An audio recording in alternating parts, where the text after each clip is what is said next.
of course to them that the conduct of the primaries was not meant to be done by state government officials.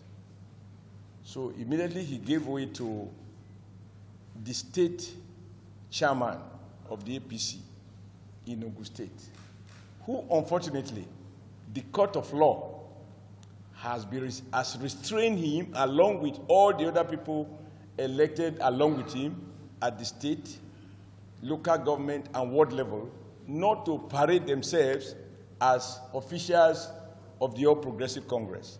And that court order was still subsisting, and as I speak, that court order is subsisting. In spite of this court order, this gentleman went on and, for evidence, played back channel television news, which you can retrieve at any time. So this is not my word against anybody's word. I read some of these stories through the electronic and print media. And he now concluded by saying, he proclaimed, he said, he, as the state chairman of Ogun State chapter, hereby declare Governor Mosu's preferred candidate as the winner of the self-help primaries. Of course, for me, this is laughable. First, because this approach is unknown to the Electoral Act. This approach is alien to the Constitution of the All Progressive Congress. And this individual, purporting to be APC chairman, has been barred by the court of law, not by a resolution of our party, that he should not so parade himself or in any way be involved in the conduct of the primaries. Don't forget, I started earlier by apologizing to the Supreme Court and restating our commitment to obey the rule of law. So if, as the chairman of APC, I submit to the provisions, to the rulings of the court, I don't know of any other person in the party who can purport, in the name of APC, to disobey a court order that was issued by a competent court, whose jurisdiction is not in question. And even if it is in question, it will take another court to resolve the issue of jurisdiction. To the best of my knowledge, this is a settled order that the court validly issued. But Governor Mosu was not done. Being aware that there was such a court order, he approached a high court in Abeokuta, because this first order was issued by a high court in Abuja. He approached the Abeokuta High Court, and the High Court granted him a temporary relief of 48 hours interim order, ex parte order, which you can obtain without putting the other side on notice. But when the matter now came up for hearing, the other parties produced the evidence to the effect that what Governor Mosu did, or his agent, tantamount to abuse of court process. Because this matter, there is already a subsisting court order by a high court in Abuja. And therefore, Abeokuta High Court cannot sit either as appellate court or sit to hear a matter that has already been determined by a high court in Abuja. And so, on the face of the evidence that this matter has already been pronounced upon by an Abuja High Court, the Abeokuta High Court struck out, vacated the interim order, and ordered the parties to go before the Abuja High Court for the trial of the case. The court also found that those who were before him did not participate in the primaries that APC conducted, and therefore they do not have the locus standi to question how those primaries were conducted. And so the case was dismissed. Governor Mosu, having lost out through the law court, chose to resort to name dropping. And he has approached everyone he thinks can help him to undermine the extra provisions of the law and or the decisions of a competent court. he got some traditional rulers. The most prominent traditional rulers in Ogun State are well known. People like the Awujale of Ijebu, and so all those ones refused to attend, but he got some to attend, to come to Abuja, to persuade Abuja to put pressure on me to revise what has been properly done and to accept what is clearly unlawful. Not only unlawful, undemocratic, immoral, and tantamount to abuse of power. Our constitution does not recognize emperors. There are no emperors in APC. If anybody tried to invent himself as one, it would be an exercise in futility. Certainly, with all sense of modesty, not under my leadership. I am clear about our rules, and I'm clear about power, and I'm clear about the limitations of those power.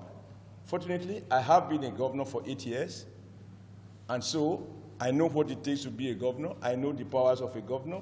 I have subjected myself as a governor to primaries.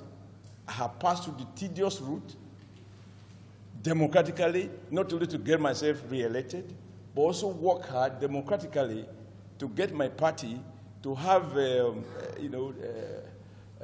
to conduct primaries in which we participated in Edo State and a candidate emerged. And today we are the only state in the South-South that has passed through not just winning an election democratically, but transmitting power to its successor without resort to thuggery, without anybody being hospitalized, without anybody being brutalized, and without any controversy about the outcome of those primaries.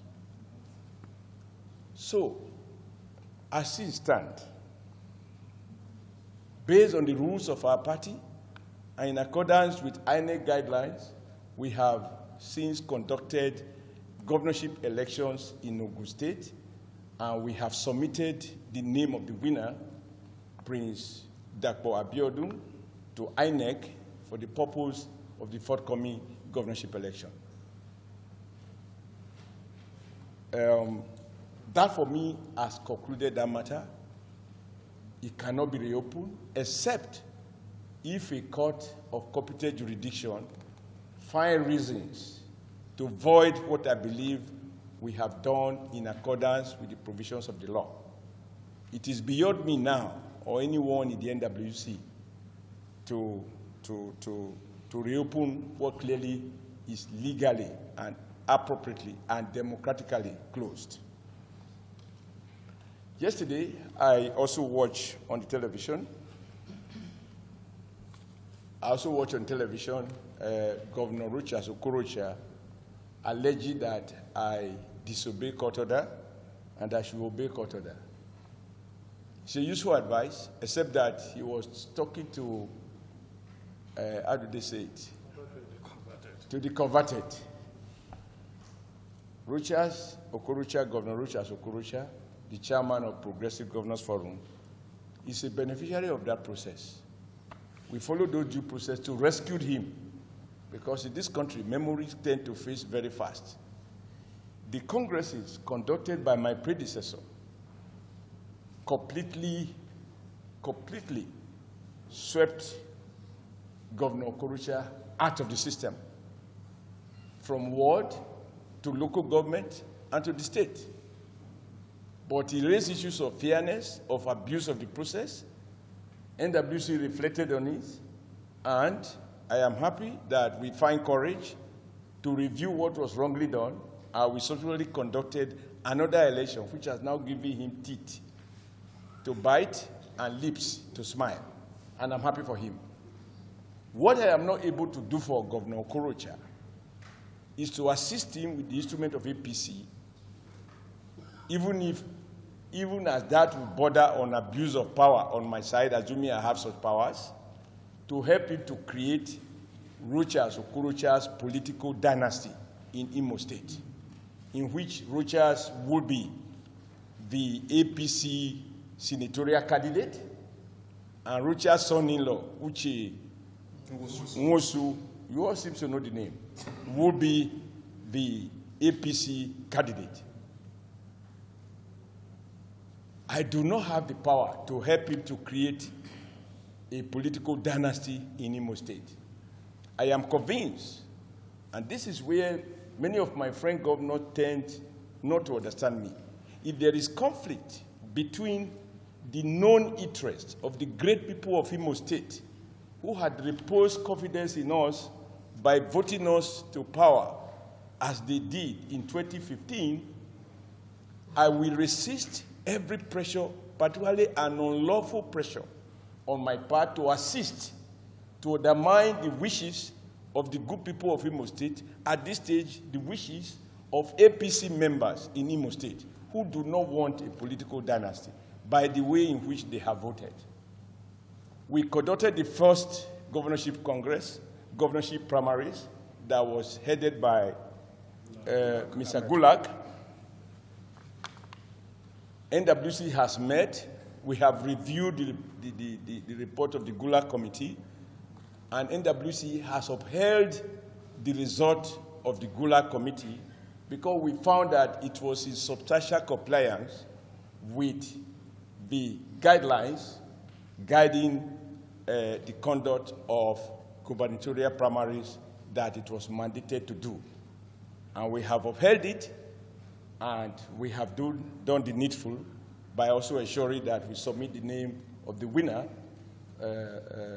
Senator Hope Uzodimma, as the APC candidate for Imo State. If Governor Rocha chooses to relocate to the villa and use the ground of the villa to try to intimidate me to create a dynasty, I will, even on one leg, but powered by truth and conscience, uphold the best